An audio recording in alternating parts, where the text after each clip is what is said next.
नाजरीन मैं हाँ ख्वाजा सकलैन तुसा दे पे झोंक टीवी वसेब दी आवाज़ इन टाइम मेरे नाल मौजूद हैं एक ऐसे नौजवान जिन्होंने पूरे पाकिस्तान दे विच इमरान खान साहब दे तहरीक इंसाफ दे पूरे पावर शो अटेंड किए इन टाइम किला कोना कासिम बाग दे विच एक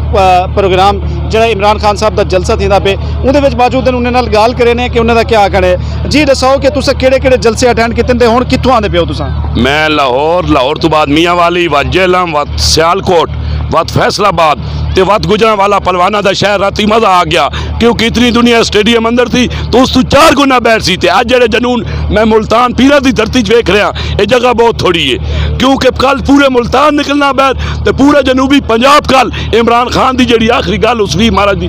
20 मई की दसी हुई थी दसनी इंशाअल्लाह जे पुरअमन इनकलाब वास्ते जी काल करनी असा उस वास्ते मैं खाली तैयार नहीं पूरा मुल्तान तैयार है ये जनून तुहाडे सामने ने। अच्छा ये दसो कि तुस पूरे पाकिस्तान दे विच जितना भी तरीके इंसाफ दे पावर शो थे उन्हें पावर शो को अटेंड किए जेड़ा सब तो ज्यादा तुहानू क्राउड नज़र आंदा पे वो केड़ा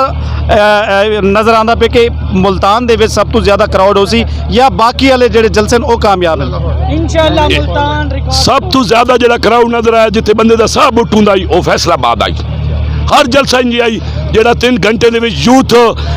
सियालकोट दे विच इन्हां नून लीगियां साडा जलसा नाकाम करने की कोशिश की है तो उमर डार की टीम 3 घंटे जी VIP फैक्ट्री दे विच उत्ते ही मीलों तक दुनिया पिछे रह गई है क्योंकि टाइम थोड़ा ही डार साहब तो इमरान खान तक नहीं गुजराल वेखो तो मैं पागल हो गया इतनी दुनिया गुजराल है हूँ पूरा पाकिस्तान बाहर निकल आया हूँ जी जगह तो इमरान खान जलसा करना वही जगह कम होनी है।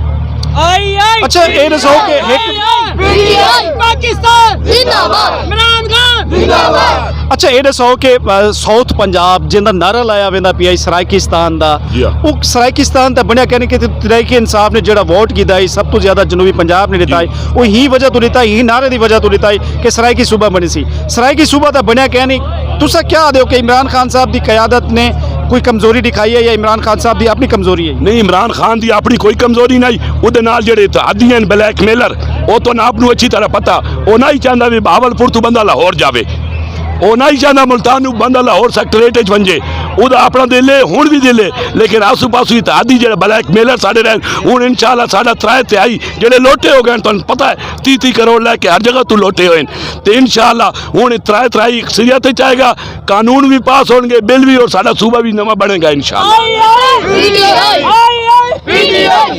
लोट ऐसा तो नहीं आख सकते क्योंकि उस मुनारिफ अरकान आख सकते हैं उन्हें को क्योंकि लोटा पार्टी का बकौल तहरीक इंसाफ वाले या तुहाडे इमरान खान साहब आदन क्योंकि उन्हें भी ही वजह तो आदन कैसा मुनारिफ थे क्योंकि इमरान खान साहब ने सारे नाल वादा किया कि सराय की सूबा बन सी लेकिन उन्हें सराय की सूबा नहीं बनाया ही वजह को ऐसा मुनारिफ थी इन बारे क्या आखो? नहीं वो सारे तो नहीं खुशाब तो 2 लोटे हुए बकर तो 2 लोटे हुए ये लोटे सिर्फ पैसे की वजह 30 करोड़ रुपया इन्हें लिया है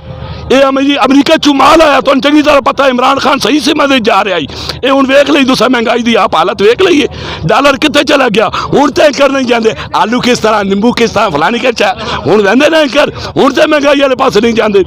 जेडे लिफाफे 5-6 हैं हूँ साढ़े जो सही एंकर वो तुम दिखा रहे हैं महंगाई हूँ तो महंगाई वाले पास नहीं जा रहे हैं तो नहीं पता महंगाई कितनी बढ़ गई है।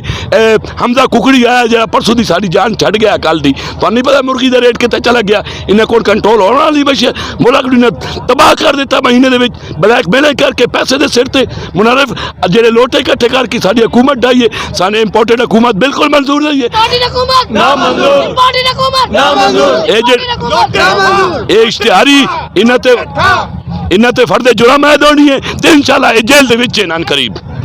कोई भी इन्हां जेल चू नहीं रोक सकता। जी बहुत शुक्रिया जी जिवें तुसां सुणदे पिया वे इन्ने दा ये आखना है कि मैं पूरे पाकिस्तान दे विच तहरीक इंसाफ दे जितना भी पावर शो थे सारे दे वन के उत्ता जेड़ा ना हाज़री दी है इन टाइम मुल्तान दा जेड़ा पावर शो थींदा पे हालांकि कल इमरान खान साहब दा खिताब है पिया कल पावर शो दा बाकायदा तौर पर जरा ना ऐलान थी सी लेकिन हाल ही 19 मई को इन टाइम क्राउड बहुत ज़्यादा है पिया। वसेब दी आवाज़ नाजरीन झोंक टीवी की तरफों खुश आमदीद अगर तुम साढ़े चैनल ते नवे ही वे तो साढ़े चैनल को जरूर सबसक्राइब करे सो ते घंटी दे निशान ते भी जरूर क्लिक करे सो ताकि साड़ी हर आने वाली